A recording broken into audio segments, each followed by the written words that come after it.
आशा करिए राणा साहब, सबसे पहले ये बताइएगा, अब गोशवारों का पीक टाइल है सितंबर, FBR 15 सितंबर के बाद शोर डालना शुरू हो जाता है, इश्तिहार चलने शुरू हो जाते हैं, तो सितंबर आखिरी डेट है। पहले तो ये बताइएगा, जो गोशवारा है क्या वाकई उसकी डेट 30 सितंबर बनती है? और दूसरा, जो IRS में आजकल लोगों को बहुत सी मुश्किलात का सामना करना पड़ रहा है, सिस्टम नहीं चल रहा, खुल नहीं रहा, वो क्या है? जी, बहुत शुक्रिया जोगी साहब। जब फाइनेंशियल ईयर क्लोज होता है जुलाई से जून, उसके बाद 90 डेज दिए जाते हैं for filing of the return, जिसकी 30 सितंबर लास्ट डेट होती है। और एज अ कॉन्स्टिट्यूशनल जो ऑर्डिनेंस के मुताबिक हमें 90 डेज देना जरूरी होते हैं। इस दफा कुछ रिटर्न्स में कुछ चेंजिंग की और रिटर्न को थोड़ा सा इस पे तजर्बा किया गया और रिटर्न थोड़ी लेट जो है पोर्टल भी आई। 18 अगस्त को जी उन्होंने गोशवारा फाइनल किया। गोशवारा पोर्टल में तो जुलाई के मिड में आ गया, लेकिन उसमें कुछ एरर्स थे, मिस्टेक्स थे, जो पुराना डाटा आगे फॉरवर्ड हो रहा था उसमें ग्लिचेस थी। फिर उन्होंने अब 2 ऑप्शन बना दी, अगर आप नए डाटा रिटर्न बनाना चाहते हैं नए पे बना लें या पुराने पोर्टल पे जाके भिजवाते हैं। सवाल ये पता होता है इन तजर्बात से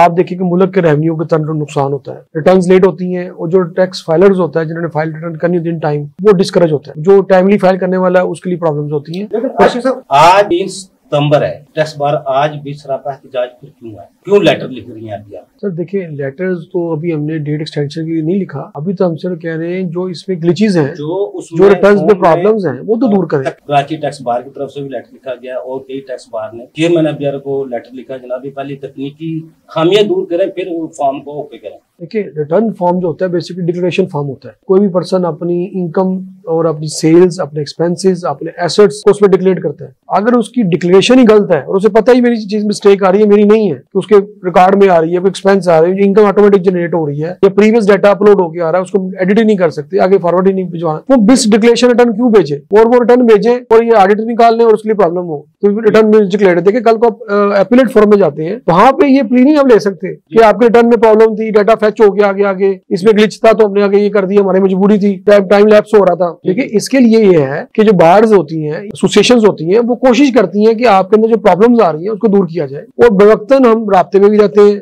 हायर अथॉरिटीज के साथ, ब्यूरोक्रेसी के साथ, कि भी इन प्रॉब्लम्स को दूर करें, ताकि हम जो टैक्स एडवाइजर्स होते हैं, टैक्स लॉयर्स हैं, कंसल्टेंट्स हैं, चार्टर्ड अकाउंटेंट्स हैं, ये बेसिकली एक एम्बेसडर है FBR के। हम लोगों को मोटिवेट करते हैं, लोगों को एजुकेट करते हैं कि वो टैक्स रेवेन्यू को लेकर आए, अपने रिटर्न्स बर वक्त जमा कराएं, अपना कौमी फरीजा अदा करें एज अ रिस्पॉन्सिबल सिटीजन होने के नाते। देखिए, जिम्मेदार शहरी वही है जो बर वक्त अपने रिटर्न फाइल करे। कौमी फरीजा है रिटर्न जमा करवाना, लेकिन कौमी फरीजा अदा करने के लिए भी सिस्टम की जरूरत है, जिस सिस्टम पे रिटर्न फाइल होनी है, कौमी फरीजा अदा होना है। तो फिर आपकी ILA इंटरनेशनल लॉयर एसोसिएशन का प्रेसिडेंट है, आपने लेटर जो लिखा चेयरमैन को करता है। सर देखिए, हमने लेटर जो हमारे लाहौर के प्रेसिडेंट है मियां जाहिद साहब, उन्होंने लेटर लिखा, उसमें उन्होंने ये कहा है कि हमारा जो सेल्स टैक्स रिटर्न फाइल कर रहे हैं उसमें एनेक्चर H होता है जिसमें स्टॉक की मेंटेनेंस होती है। अब उसमें ग्लिचेस आ रहे हैं, उसमें इश्यूज आ रहे हैं। वो इश्यूज क्या हैं कि अगर कोई चीज है वो मेजरमेंट उसकी होती है मीटर में, वो केजी में आ रही है, जिसकी हमने मेजरमेंट करनी है यूनिट्स में, वो केजी में आ रही है, वो या वो किसी और चीज में आ जाती है जिससे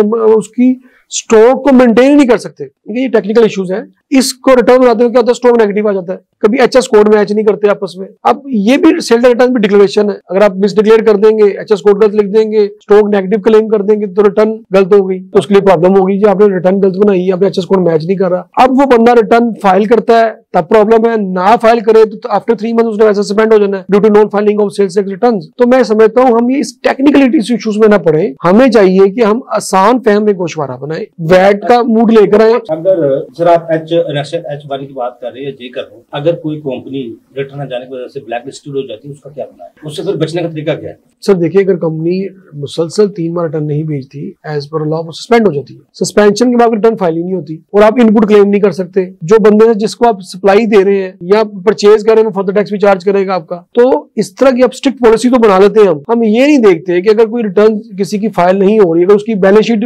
अप्रूव नहीं हुई तो उसकी रिटर्न फाइल ही नहीं होगी जब तक बैलेंस शीट प्रूव नहीं होगी। और बैलेंस शीट प्रूव किसने करनी है? खुद ही इन्होंने करनी है। तो वो सिस्टम अपडेट ही नहीं करेंगे तो रिटर्न बंदा कैसे भेजेगा? अब बायोमेट्रिक जो है, एक बंदा आउट ऑफ कंट्री बैठा हुआ है, अब उसकी रिटर्न यहाँ से नहीं जा रही, या बंदा वहां बैठ के रिटर्न बनाना चाहता है, हमने किसी कंट्री में रह रहा है। देखिए, सेल्स टैक्स रिटर्न जो है हम यहाँ बैठ के किसी कंट्री की रिटर्न भी बना सकते हैं। या अगर बंदा ट्रैवल में मूड में है, अगर बंदा यहाँ से हॉलीडेज में कोई बाहर गया है, वो अपने लैपटॉप से रिटर्न फाइल करना चाहता है, तो IP कोड वहां पे लग नहीं रहा, वो रिटर्न ओपन ही नहीं हो रही, बायोमेट्रिक नहीं हो रही। बायोमेट्रिक नहीं हो रही। अब वहां पे बायोमेट्रिक का न्यात्रा 81 के जो ऑफिस जो है वहां पे है किसी बायोमेट्रिक का प्रोसेस आसान हो सकता है। सर दुनिया में हम रिटर्न्स बनाते हैं ग्लोबल कंट्रीज के, इंटरनेशनल टैक्सेशन मैं करता हूँ सर। एक्सेस कोड होता है एक, आप रजिस्टर्ड मोबाइल पे एक एक्सेस कोड आ जाए, वो एक्सेस कोड आप फाइनल वेरीफाई करें और आपका रिटर्न फाइल हो जाएगी। अब एक्सेस कोड से हमारी बैंकिंग ट्रांजैक्शन तो हो रही है, हम किसी को पेमेंट करते हैं चाहे वो लाखों रुपए में है, तो एक एक्सेस पिन कोड आता है, हम उसको एंटर करते हैं और वो रिटर्न चली जाती है, ओटीपी कोड है। सिर्फ गाड़ियां अब नाम होती है, वो बायोमेट्रिक हो जाती है, वो बंदा कहीं भी बैठा हो पाकिस्तान में, वो वहां से बायोमेट्रिक को आता है गाड़ी की सिग्नल। जब हम ऐसी पॉलिसीज बनाएंगे जो टेक्निकलिटीज की बुनियाद पे हम लोगों को डिस्करेज करते हैं रिटर्न फाइल ना करो। अब वो क्या है, एवरी 60 डेज हम पासवर्ड चेंज कर देते हैं कि जी एवरी 60 डेज आपने पासवर्ड रिकवर करना है। पहले शुक्र है क्यूआर कोड के हमने काफी कंपेन की, क्यूआर कोड की बेस पे हमने काफी हद तक जो है अनथक कोशिशें की। आपको मालूम होगा कि हम जाके चेयरमैन एफबीआर से मिले, मेंबर ऑपरेशन से बात, हमारी मीटिंग्स भी हुई, सेल ऑपरेशन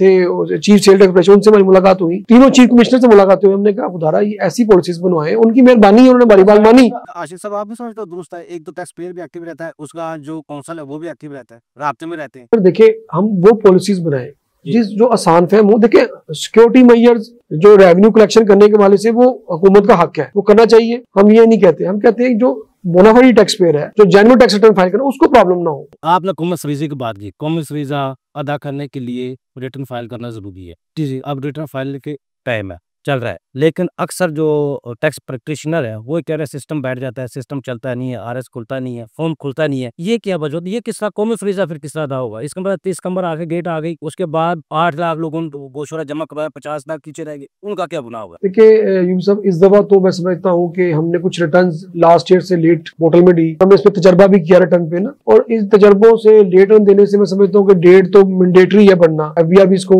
समझता है कि वो फील करेगी डेट हमें बढ़ानी चाहिए। दूसरी डेट बढ़ाने की वजूहत ये है, जैसे मुल्क में सैलाब की सूरत हाल है, एक नेशनल डिजास्टर है, इसमें हमारे देखे कई ऐसे, हमारा तो संती जो शहर है सियालकोट डूबा हुआ है, चनाब है, लाहौर है, हिंद में जो है, इस्लामाबाद हमारा जो जहाँ मरकज है फेडरल गवर्नमेंट का, वहां पे सैलाब है पिंडी में। तो मैं समझता हूँ डेट एक्सटेंशन तो एक नथिंग इशू, वो तो डेट एक्सटेंड होगी। दूसरा ये कि हम इन तजर्बात से बाहर निकले। 78 साल हो गए पाकिस्तान बने हुए, हम आज भी एक रिटर्न फाइनल नहीं कर सके, और रिटर्न भी हम दोबारा उसी तरह तजर्बे कर रहे हैं। साहब सैलाब भी है, आप गोशवारे भी तारीख, ऐसे में तो आप समझते हैं गोशवारे को छूट मिलनी चाहिए, लोगों को उसको टैक्स छूट मिलनी चाहिए, या डेट एक्सटेंड होनी चाहिए? देखिए जी यूबी साहब, मैंने पहले भी कहा था कि जो डेट एक्सटेंशन के हवाले से है वो तो एफबीआर जो है लाजमी डेट बढ़ाएगी, वो तो हमारा जो है कॉन्स्टिट्यूशनल राइट है 90 डेज के हवाले से ना। वैसे में 30 डेज टू 60 डेज वो इन लोगों को सलाम भी सोचता है, वो किस तरह गोशवारा है? अब तो वैसे गवर्नमेंट को अमनेस्टी देनी पड़ेगी। जो ऐसे फ्लड एरियाज हैं उनको रिलीफ देना चाहिए कि इस साल वो टैक्स रिटर्न से जो है वो, देखिए जहाँ जहाँ पे लोगों की फैक्ट्रीज में पानी है, जहाँ पे लोग बेरोजगार हुए हैं, और सियालकोट जैसा एरिया है जो ऐसे चनाब में कई इंडस्ट्रियल एरिया में पानी गया है, लाहौर में कई जगहों पे ऐसा हुआ है, आपने देखा भी होगा कई मीडिया चैनल पे भी। तो मैं समझता हूँ उस हद तक तो गवर्नमेंट को, जिनके साथ ऐसा कोई हुआ है, उनको गवर्नमेंट को चाहिए उनको सपोर्ट करे, उनका जो फाइनेंशियल लॉस हुआ पूरा करे। और जो मैं समझ रहा हूँ गवर्नमेंट जो है ना, इस दफा में भी जो टैक्स पेयर्स हैं उन पे भी कोई फ्लड रिलीफ के वाले से कोई टैक्स चार्ज करने के प्लान में है, क्योंकि ये नेशनल डिजास्टर है, बड़ा ह्यूज लेवल पे आया है। जैसे लास्ट भी हमने देखा ऐसे काफी साल पहले जब सैलाब आया या अर्थक्वेक आया 8 अक्टूबर को, जब 10 साल पहले आया, उसमें भी आपने देखा कि उसमें भी गवर्नमेंट ने अर्थक्वेक का जो फंड बनाया था और लोगों से टैक्स पेयर्स जो थे उनसे ये एमनेस्टी के जरिए पैसे लिए गए थे। तो इस तरह का सिस्टम होगा। लॉर्ड चैम्बर ने भी अपना एक फंड, अभी नबी मिर्जा साहब ने सवाल उठाया था जी लोग कौमी फ्रेजा क्यों अदा था, अभी टैक्स जिन्हें रिटर्न देनी है उसको क्यों टैक्स देने का क्या फायदा है? देखिए पहला फायदा तो ये एक ओब्लिगेशन है, एज अ जिम्मेदार शहरी होने के नाते, एज अ कोई भी सिटीजन ऑफ पाकिस्तान या पूरी दुनिया में जो भी शहरी होते हैं, हुकूमतों को अपनी इनकम में से जो अपना एक मसूल हिस्सा रियासत तय करती है टैक्स अदा करना पड़ता है।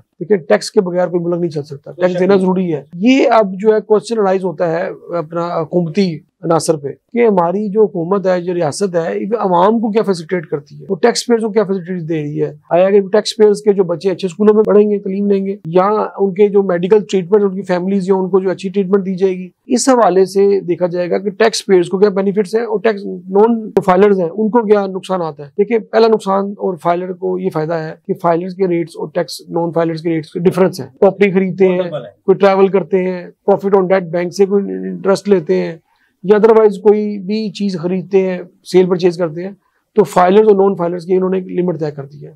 इवन कि उन्होंने ये कह दिया कि नॉन फाइलर जो है वो 5 मिलियन से ऊपर की खरीदारी भी नहीं कर सकता। इस वाले से फाइलर्स होना उन लोगों को जरूरी है जो एक टैक्सेबल इनकम 6 लाख से अबव इनकम रखते हैं, और उनको गोशवारा देना चाहिए कि ये एक ऐसा जिम्मेदारी है। टैक्स लाजमी दे, हर बंदा टैक्स देखे। अभी भी हमारे देखे कि 22 करोड़ की आबादी में यूपी साहब 5 मिलियन लोगों को टैक्स रिटर्न्स दिए लास्ट ईयर में, उसमें देखिए रेवेन्यू पोटेंशियल केसेस बहुत कम है। ये भी है ना, अब जिस तरह ये डेट एक नहीं बढ़ाते हैं, अगर 25 लाख पीछे रह जाते हैं, एयरटेल में जाने के लिए 1000 रुपया जुर्माना पे करना पड़ता है।